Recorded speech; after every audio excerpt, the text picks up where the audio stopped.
Good morning, Bill. Morning, Bill. How are you? How are you, sir? I'm frustrated in my machine.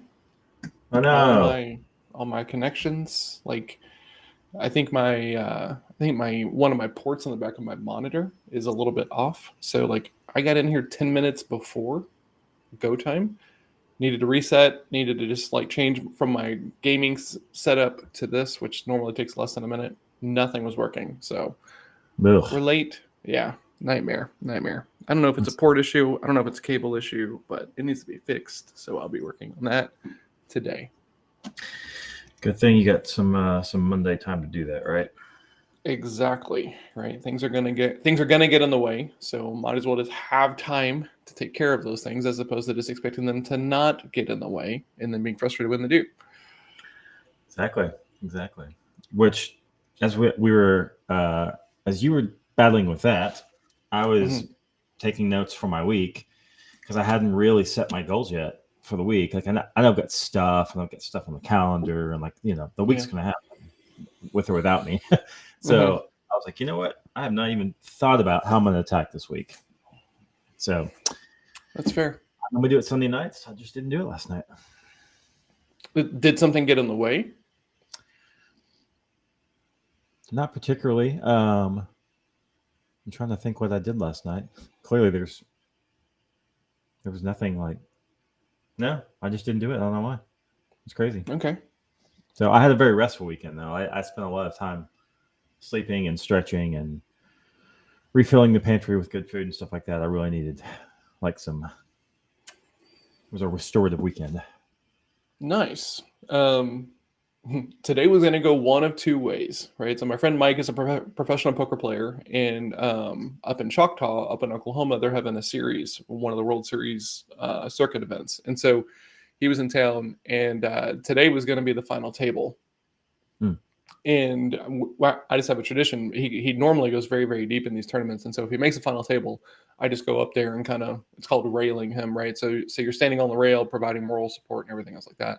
yeah. So today was either going to be I'm going to Oklahoma to go support him, but he got knocked out of the tournament. So he's actually right. I just talked to him. He's already at the airport going back to Arizona. So like Melissa and I had kind of thrown together this little very quick ad hoc.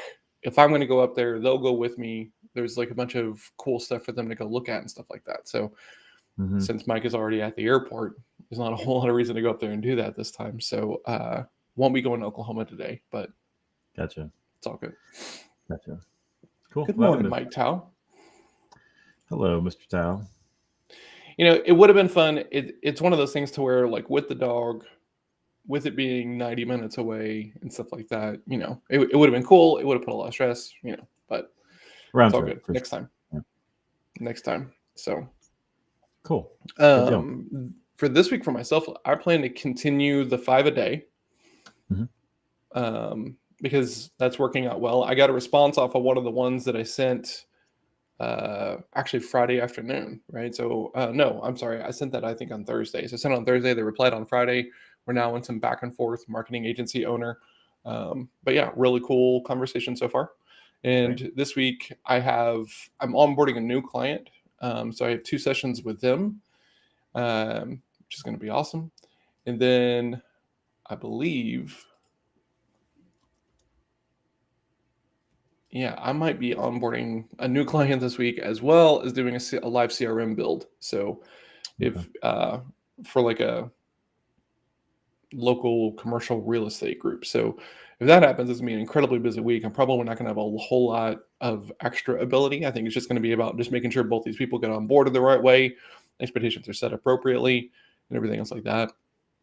I have another project that is coming up that might require some of my time and my effort as far as like taking calls because I have one client who's in the middle of doing a hire, but we're also doing a bunch of process build out. And so, big advocate of like putting someone you trust into those steps when you're building out the process because too many people try to bring on a salesperson and put them into like brand new process, brand new systems. And then when they don't immediately close stuff, they're like, well, I just don't believe you. I don't trust you. So, normally in these situations, I either make the person who's been taking the calls, who has a very high level of ownership, usually the owner, test the process, field test it, because Hmm. when it's them going through it, the data is always going to be cleaner, right? And you trust it and stuff like that. And then we can hand off to someone else.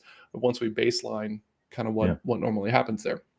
That doesn't really work in this situation because they're incredibly busy. They're trying to get EOS implemented. They're also working with like a bunch of like top grading coaches and things like this. So CEO can't be the salesperson. They brought on someone to kind of help, but he's underwater with support tickets. So we're having a conversation about me taking a volume of calls to kind of test the process on their behalf and stuff like that, because I'll be accountable to the goal and qualifying for good fit and everything else like that.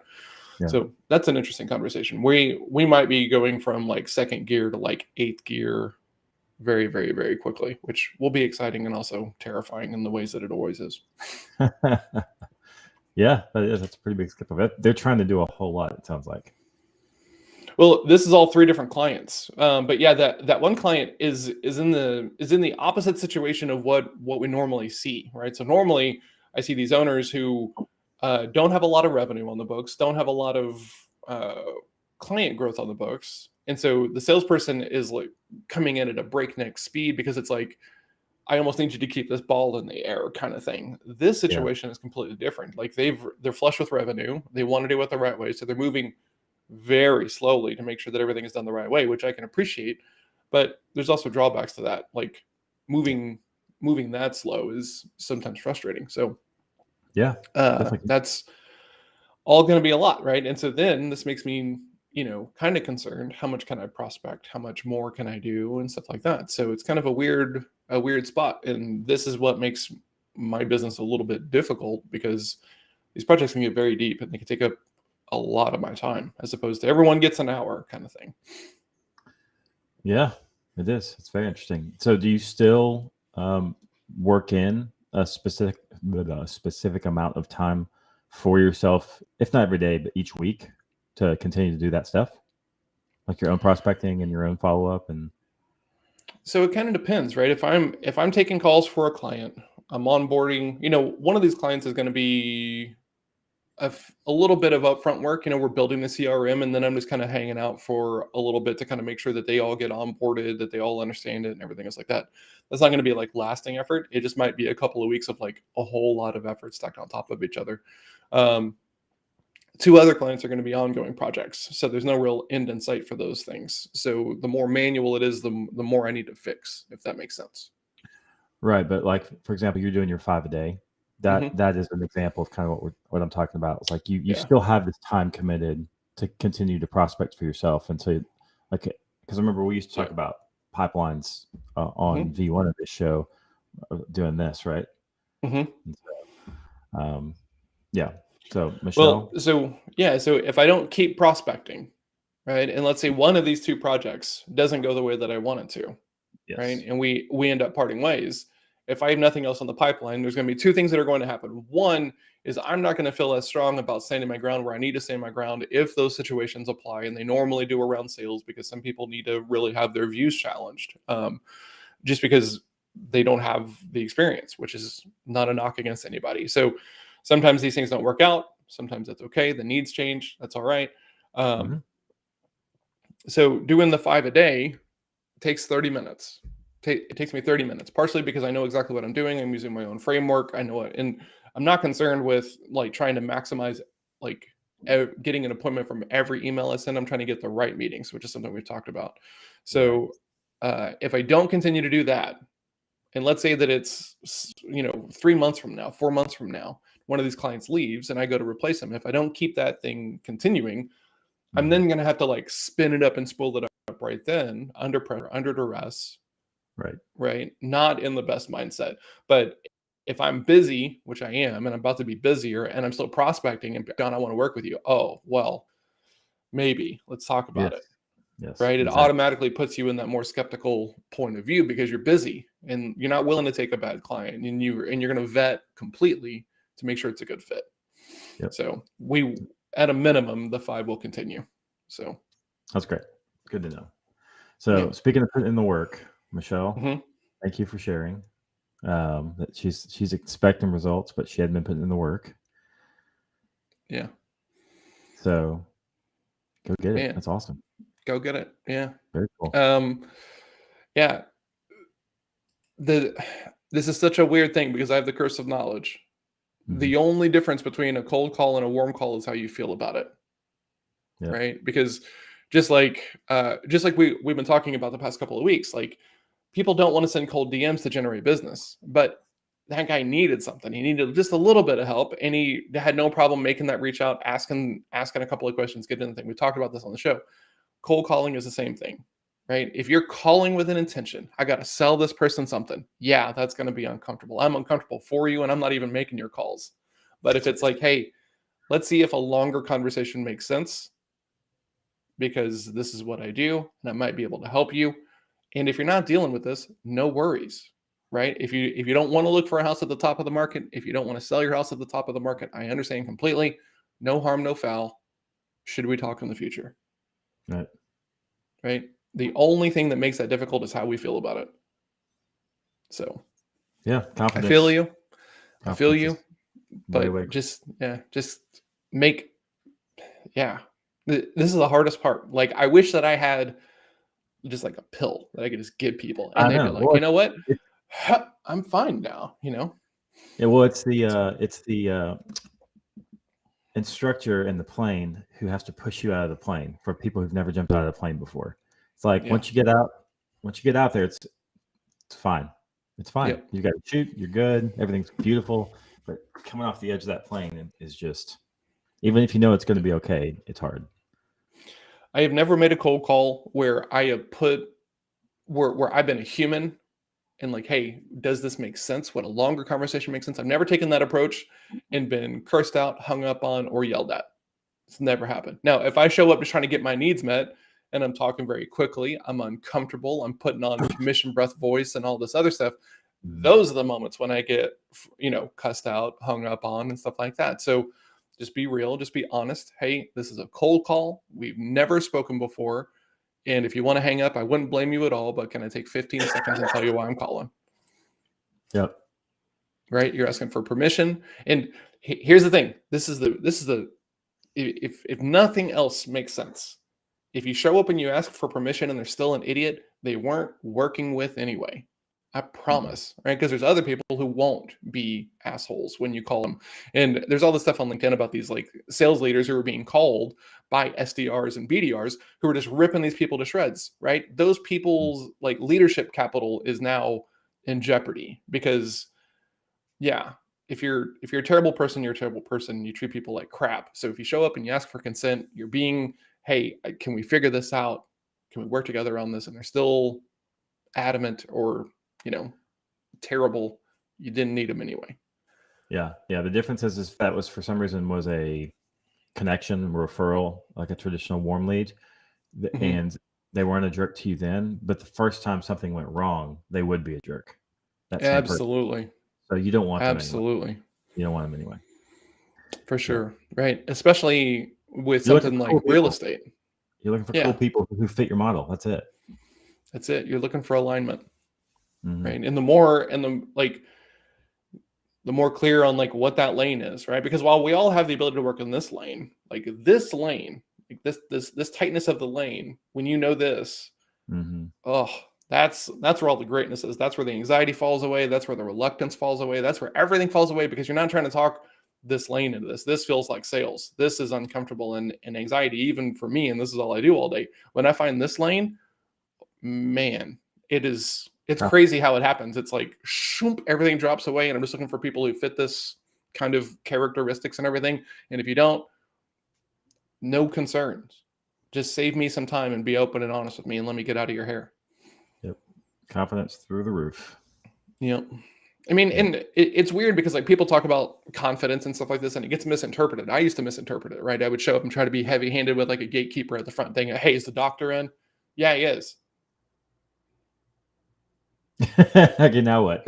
Well, yeah. Can I have 5 minutes? Well, no, he's pretty busy today. Okay, well, I'll just wait. In these things. No way. No, Yes. that's not how I do it anymore. Vomit. Yeah, yeah. So yeah, so I have a lunch today, which I'm excited about because I'm going to go hang out with Sean Overton. Okay, cool. Yeah, we're going to talk about some jiu-jitsu, and we haven't caught up in years, and it's going to be very cool. I'm excited. Nice. You're the one who introduced me to him, right? I believe so. Okay. I think so. I mean, I can't Yeah, remember at this point. You and I make that's lots of fair. introductions. So Yeah, that's very fair. yes. So well, good. That's awesome. Well, you listed kind of what your um goals for the week were, right? Essentially, you've got these onboardings and you've got these five. Yep. What you didn't mention anything was about your if you're going to hit the ruck pack again, or if you're going to do something, you have something else Yeah. in mind. And then we also So talked about the relationship goals too. So that's kind of the other two we'd start good. talking.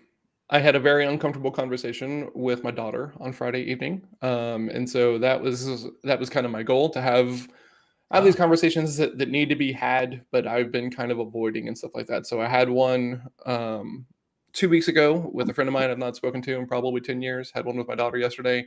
mhm. Um, I have kind of a running list of these conversations I need to go have and stuff. So that's all we're talking about here publicly about what these conversations are, because Yep. just believe me when I talk about that, you're deeply uncomfortable.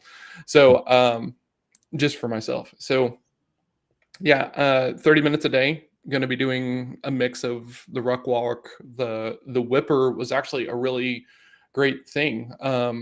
Yeah, the rowing thing, because I just got to put on some earbuds. I wasn't concerned with anything. It wasn't boiling hot out. So might be doubling down on the row machine, because I can Nice. audible and podcast while doing that easier than like walking outside in the sun for some reason. Excuse Hmm. me. Hmm. So Okay. yeah, yeah. Cool. So Right on. you have been, and we've been talking about this, some relationship goals, Mhm. right? Yep. Being present for the kiddos. Yep. Well, and it started with me being present in general, just because I love to multitask, and no, you can't really multitask well, and so that came also into relationship with my kids because they're getting older. Hmm. So it comes down to creating at least one or two engagements a day, specifically with both of my kids. So that would be 2 to 4 total, obviously, because I have 2 kids. So and they're at my house this week, so that would be Nice. more convenient. Not that it's easier is not the right word, but more convenient. Hmm. So that's the goal. I'm going to have. I'm going to shoot for 2 quality engagements a day per kid because they're here. I thought I Yeah. would shoot for 1 for the weeks they're not here because it's just a little bit easier to make that goal happen, more realistic. Um, So when you say two, does that mean two per each kid or two each day because you have two kids? no, 2 per kid each day that they're here. Whew. So 2 per day. So that's four quality engagements. Now it's not a time thing. It's a matter of this is where I'm still having a tough time measuring. It's not, hey, do you want to sit down and watch a TV show with me for 30 minutes? That's not a quality engagement for me. It's Hmm. time. It's good. I'm happy for it, but I want to actually have some sort of conversational value of some sort. Heard. Well, Yeah. so it's I may not be able to get to measurement, but I know what it is in my head when I see it, sort of thing. Nice. Okay. So yeah, and I'm going to Um, stick to my 5 workouts as well. About 30 minutes okay. a day, 5 workouts a week is what I'm shooting for. I'm going to make a small adjustment on that for myself, because on Friday I was, I hadn't really been on this program for all that long, the 30 minutes a day, and by Friday I was whipped. Like I was Hmm. tired, I was sore, Hmm. everything else like that. Yeah, And once again, this is the bad part about getting a little bit overproductive with some of your goals, right? You don't build in time for rest, you don't build in time for things to go wrong. So what I might do is say, okay, over the next, you know,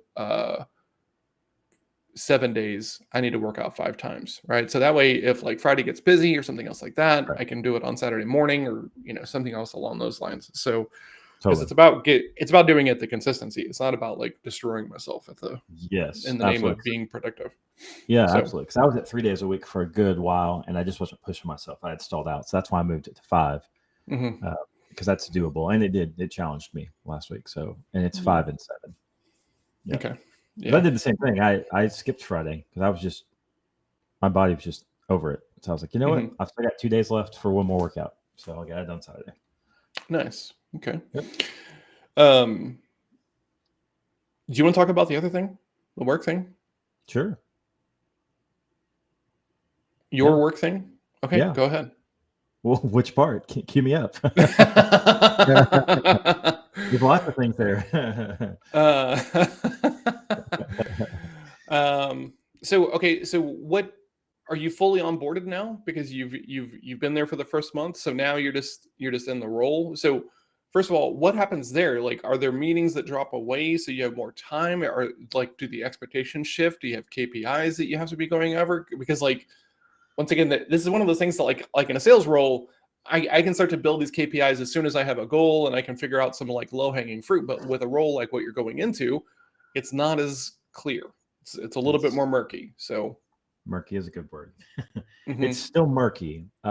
Yes, I'm onboarded. I mean, technically, I have 8 weeks of onboarding, but the first 4 weeks, um, you know, yes and no. Yes and no. The first 4 weeks were like actual onboarding, like learn all these things, get on all these platforms, blah blah blah. Now I'm Okay, into like training.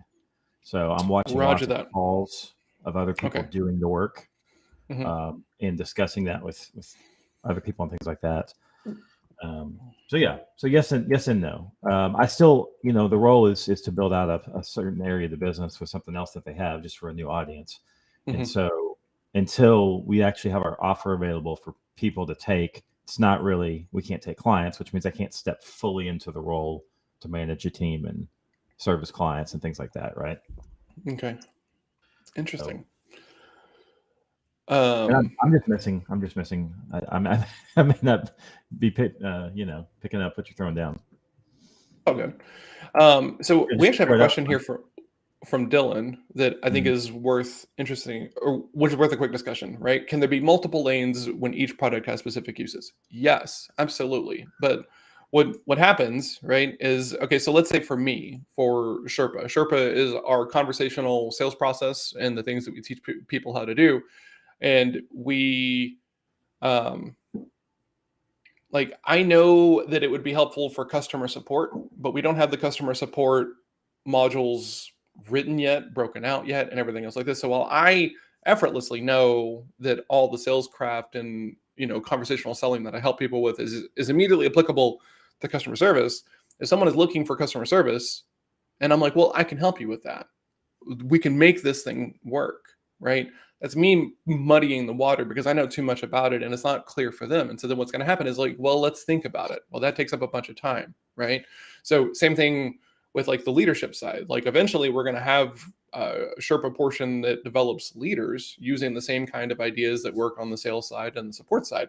And so I do believe that Sherpa helps new leaders become accountable and everything else like that. But once again, if someone is like, hey, do you have a leadership development program? Well, I have Sherpa, it'll work. Well, it's not clearly defined yet. So this is the thing that I'm talking about because I know exactly how wide I can use this and help people with it. But that's not going to be clear or easy to understand for them or clear to communicate or going to be super easy to like get to deal structure. Right, because it's going to be like, well, what is this going to be like? What is this going to look like? Everything else like that. It just takes a long time. Whereas if for right now, if I just say, hey, this is a sales communication, helps your salespeople be consultative in the moment, and we can apply this from top to bottom. It's going to make them better salespeople, hyper great communicators. Do you want it or not? Boom. Now it's easier. Now I can just go find people who are looking for sales training, sales help, sales hiring, and my searching is easier because there's a lot more alignment. I'm not sure if that makes sense or not, but that's how I think about it. Yeah, and I was thinking about the question a little bit different ways, like maybe that he has multiple products that he can actually offer, like that are different products. And Mhm. so if that's the case, then yeah, I think the answer is yes, there is multiple lanes because you actually have different pain points you're solving with. It could be Yes. the same people. And that's where I think that's where good consultative conversations happen when you actually have, say, 2 or 3 products that would work for the same person and you don't know which one it is yet necessarily. Yeah. So, like, tell me Like, more about what's really the challenge for you here. Okay, yeah. okay, that's me. I got you. So let's talk about maybe more about this area. Yeah. When people want to do a deep dive call with me, it's to talk about their business. It's not to talk about how they can implement Sherpa or a salesperson into their business. And so that way, this is something we talk about a lot in Sales Practice Lab. You want to be on this step in the staircase because this is where you are great. But the best conversations happen when you can start up a couple of stairs from there. Okay, like what is holding you back in your business? Well, sales and marketing is always a bit of a struggle. Okay, what do you mean by that? Like start there. Don't show up for the conversation of like, hey, how's your lead gen, right? Because that's going to make Right. it too easy to be commodity and everything else like that. You have to start zoomed out a little bit, so that way they can kind of walk you down towards where the problem is. Because if you show up and you appear like you only solve one problem, that's resistance, that's pressure, and it feels like you got everything figured out and they haven't been heard, and this causes reluctance on their And side of even it. when you have really good content in the funnel, like your marketing team or your own marketing efforts have done a really good job of educating people on something that you could help them with, it's still a good idea to start that way, the conversation, because Mm-hmm. what they think they need still might not be the best thing for them. Ideally, it would help you in the long run filter out 95% of the people that you don't need to work with. But you could still get there and say, okay, so what's on your mind? Tell me about what's going on. And then all of a Yep. sudden they're talking about paid ads not working. And you're like, how did we get to paid ads? Like, Yes. but that may be actually what's bothering them once they get on the phone. So Yeah. it's And always a useful angle to come from. that goes back to the other idea that talk about my Jerry Maguire moment of like wanting to enjoy a conversation with a prospect, even if everything is going right for them. Right. So this was a big shift for me, because I could only enjoy a conversation if they're having website woes, right? And these issues indicating that we were going to like potentially have room to work together, not Right. intentionally. Like I wasn't going around being like, well, if you don't need my help, screw you kind of deal. It was just like hey, I'm here to do the work. I'm here to do the work. And it's exciting when I get to do that work. And so my energy was just shifting. So this goes back to the idea of, where are you struggling in your business? I might be able to help you. And if it's around a certain set of issues, I can really help you. But if I Right. can only barely help you, we'll just chat about it. That's okay. But Yeah. every Or business I'll is refer you struggling on to on somebody who something. can, maybe. Yeah. Might be able to Yeah. refer you, or I might be able to give you a piece of advice, or I might be able to say, hey, man, that sucks. I've been there. I can't help you with it, but if you Yeah. figure it out, let me know. Yeah. Exactly. And yeah, that's that's it. Like, not to beat a dead horse, but like it is one of those things that, because I've got the curse of knowledge and I know how much better it improves my conversations. What do you want to talk about? Well, I want to talk about this. Oh, why that? And then I can just play, essentially I turn into the wall, and you're playing wall ball. So you're just throwing the ball up against the wall. And because I have a question, it's going to bounce back, and it makes a better conversation than, let me try to steal the ball, do something Yep. with it, and Yeah. then maybe give it back to you. And everybody hates that Everybody kid. hates that kid for sure. So yeah, that's how I think about it. Just keep it bobbling until you have something that you might be able to help with. And if not, totally fine as well. There's lots of people that I have a one-time 30-minute call with, or a one-time 45-minute call with on Lunch Club, and that's it. We're never going to get back together. That's okay. That's Mhm. why this is a high volume activity role. And you can't get too fixated on early stage activities. There's a level in every pipeline where like deals become real. You need to find where that spot is, because it's going to be different depending upon what it is and what you're selling and what the process is. But hey, let's have a meeting isn't a lead. It's a conversation. When they say, hey, I'm struggling with this and we might need some help with it, then it becomes a lead. And if you're not building that into your conversations, hey Jake, do you think that this is something that you are committed to fixing over the next 12 months? Yeah. Interesting. Do you think that that's something that I could help you out with? Maybe. Let's talk about it. Okay. Now he just became a lead because I asked those two questions. Are you committed to fixing this? Do you think I might be able to help? Now he's a lead. And he said those things himself. So I didn't say, hey, it sounds like you got something going on here that I might be able to help with. And I would like to have a conversation with you to see if we're going to be able to help it. When are you available? Do you feel how your gut kind of goes, I don't even really Yep. want to have that conversation? Yep. Yep. Exactly. This is the way. Self-discovery is the power. Question to Self-discovery. write that.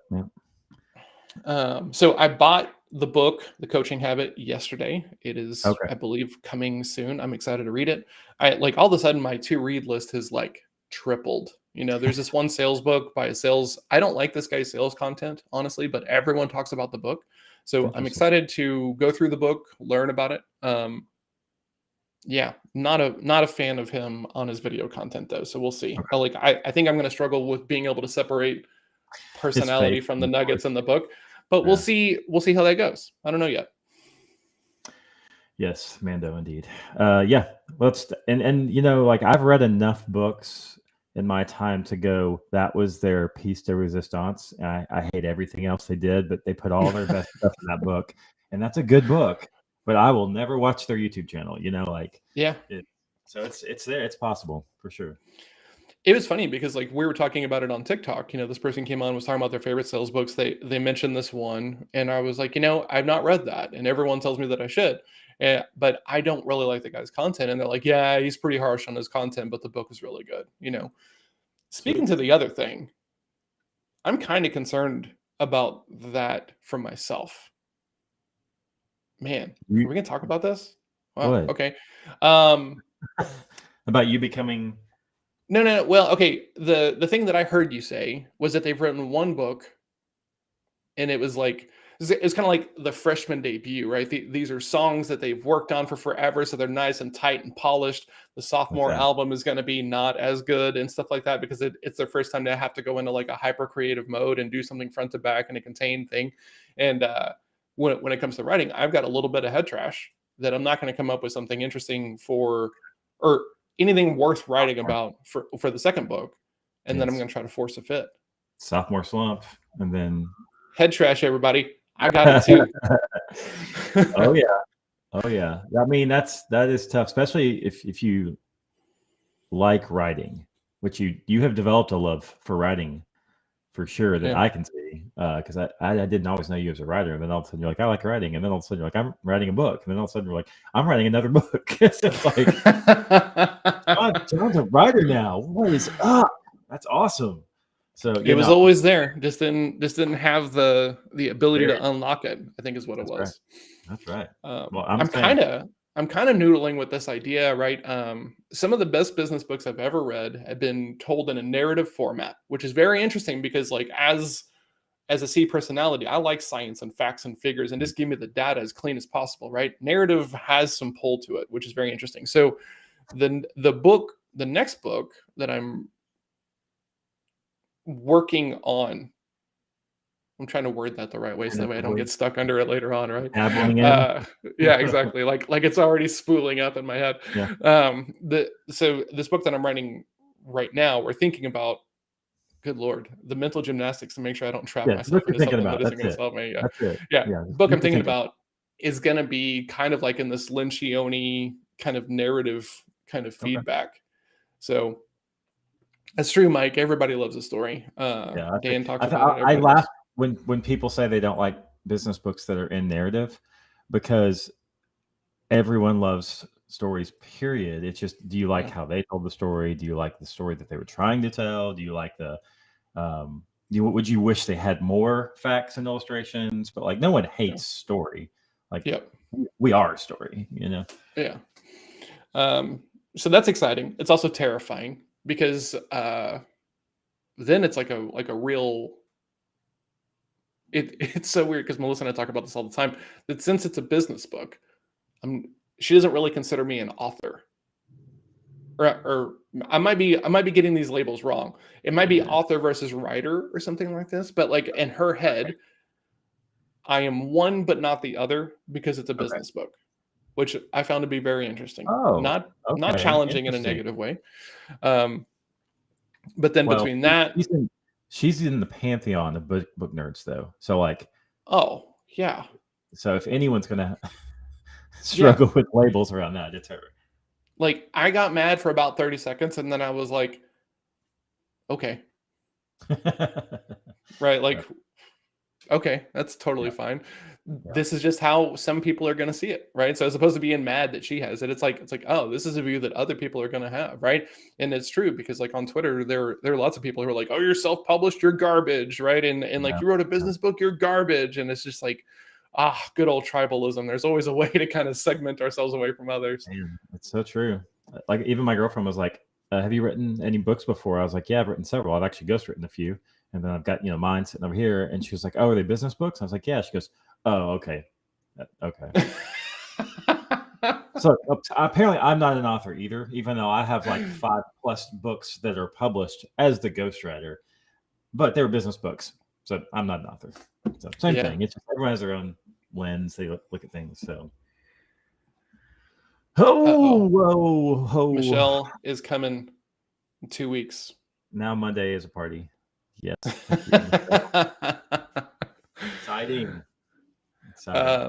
Cool. So we have a guest on Friday. I'm not telling you who it is today. So we will. I'm just going to drop it out there. This person, their content, he decided to take a winger, try something different, as opposed to just writing a case study or a blog post, and just put himself way out there, authentically and originally. And it led to some amazing stuff: job offers, sponsorship offers, and things like this.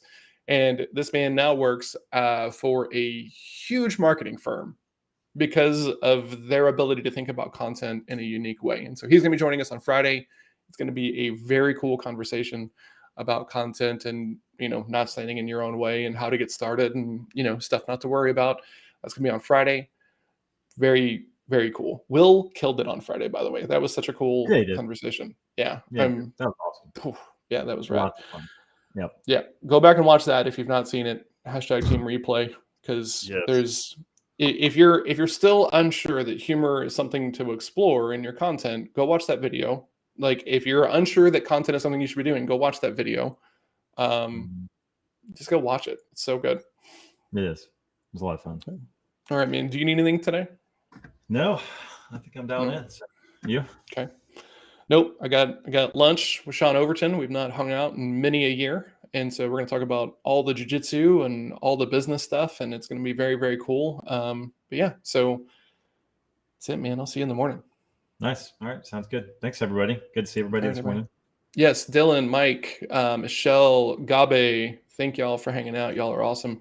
We appreciate it. We'll see y'all tomorrow. To morning. I love it. To morning. That's happening. Be ready for that as the title tomorrow. To morning. All right, everybody.